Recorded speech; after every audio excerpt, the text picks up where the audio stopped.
રોહન, મેહુલ અને રેહાન ત્રણેય પાક્કા મિત્રો હતા.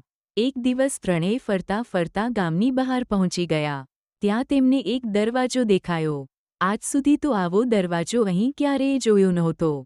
તેમણે કુતૂહલ સાથે તેમાં પ્રવેશ કર્યો. જોયું તો આગળ એક રસ્તો જતો હતો.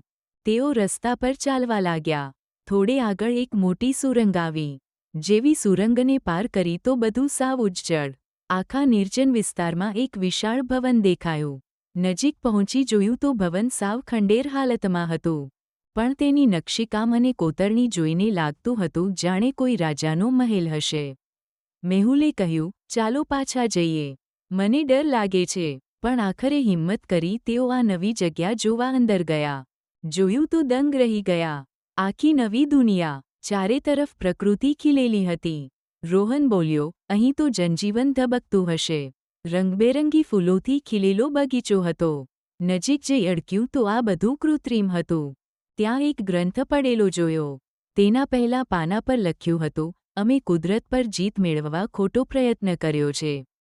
આગળ પાનું પલટ્યું, અમે વૈજ્ઞાનિક ઢબે ખૂબ આગળ વધી ગયા છીએ. અમે કુદરતી પ્રકૃતિ જેવી જ કૃત્રિમ પ્રકૃતિ બનાવી છે. કામ કરવા માનવ જેવા રોબોટ બનાવ્યા છે. અમે ભવિષ્યવેત્તા બનીને ભવિષ્યમાં શું બનશે એ પણ જાણી શકીએ છીએ.